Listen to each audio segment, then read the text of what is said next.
This is our 8th project with Robert, and I got an email from him in mid-February saying, okay, we got the next one's going, and it's a top secret project, and nobody knows about it, but it's Sin City, and you guys have to do this makeup on Marv.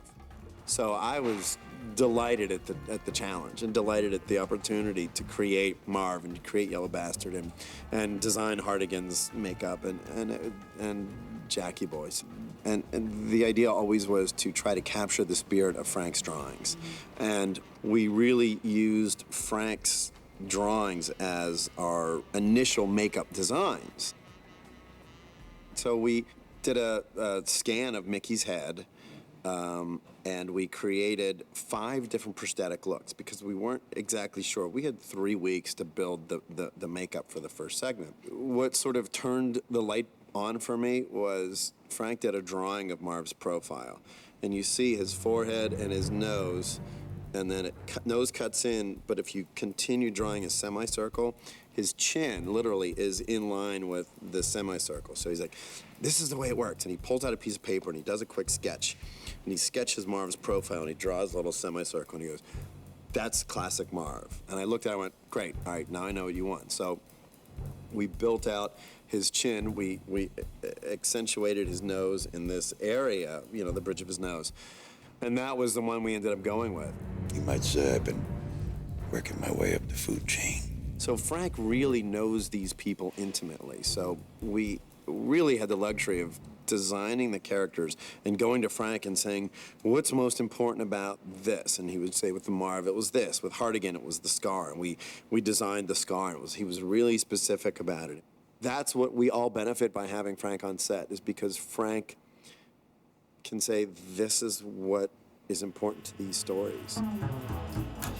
Well, this is my favorite part, guys. The only thing worse than this is the nose. Once we got the makeup worked out, it was, I'll tell you, Mickey brought it to life.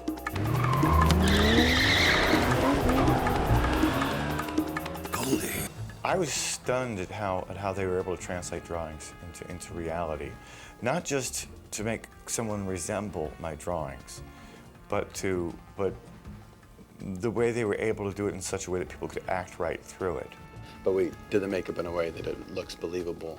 And because there's so much desaturation in black and white, it helps hide seams. And you can get away with a lot more than you can in color, so it sells better. And so you really can't tell, well, where does the actor's face begin and end, and where's the prosthetics? My worst nightmare, of course, would have been if Marv had looked like a Klingon. A guy with a big forehead and a gigantic head, who couldn't really communicate much. Instead, I got a version of Mickey that was so believable that when I saw him with the prosthetic off after a couple of weeks of shooting, I had trouble recognizing him. He looked wrong.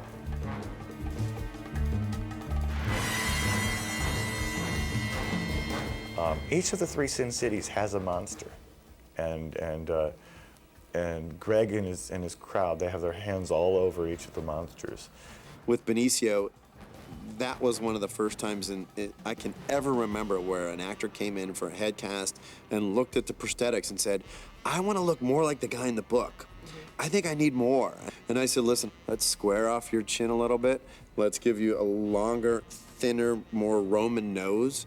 And those 2 pieces in conjunction with your hair down, I said, that will make you look more like Jackie Boy. And he said, great. So we literally built prosthetics because the actor said, I want to look as much like this character in the book as I can.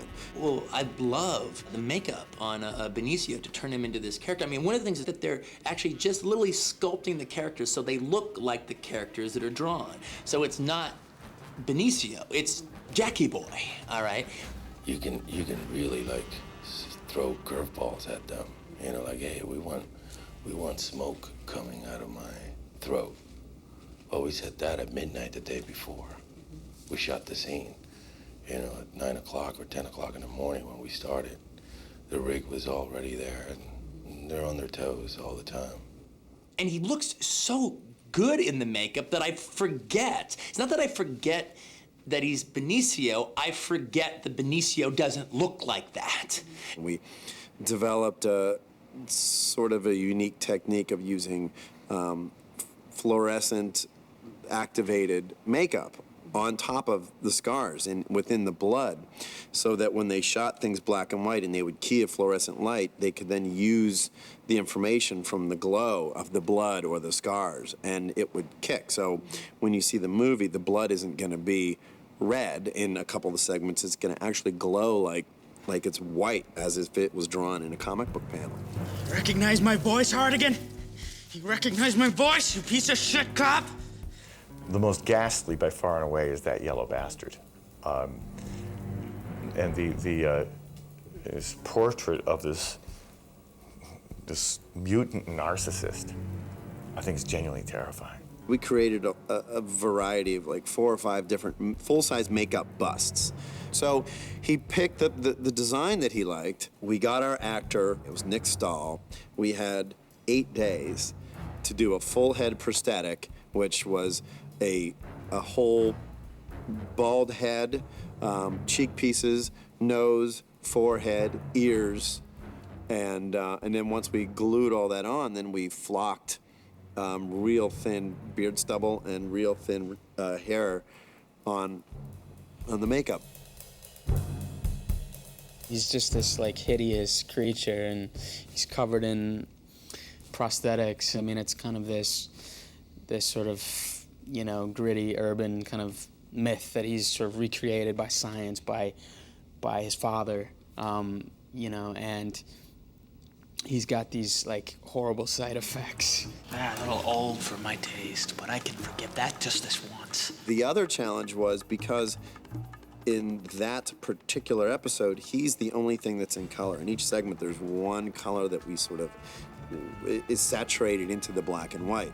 On Marv, it's the red of Goldie's dress. And then in Yellow Bastard, the only thing that we see color is his face and hands and ultimately later his blood. So we did test after test of different colors to paint the makeup so that we would be able to key off of it and get the exact sort of sickly yellow mustard color that the character is in Frank's book. So we ended up literally painting him blue, and then we did a highlight and shadow, and they keyed off the blue and turn it yellow in post-production. So when you see the movie, everything will be black and white except for the Yellow Bastard character. Sucker. Nick Stahl's performance absolutely brought that character to life. And when he would arch his shoulders and push his stomach out, he literally looked like the drawings in the book. It was astounding. You'll cry and beg. You'll scream. I don't know how he did what he did under all that stuff. But again, that's part of K&B's magic, is that they were able to make him look so much like a horrifying drawing. We've been unbelievably blessed in this movie. Between Mickey and Benicio and Nick, those guys all brought those characters to life. You can only do so much when you glue rubber to somebody's head. Ugly cow, you'll scream. I think that what's going to ultimately happen is people are going to see this movie and they're going to realize that Robert, he would have never done this movie if he hadn't done it faithfully to the book exactly. And it has allowed the prosthetic stuff to really play a really prominent role, and I'm delighted.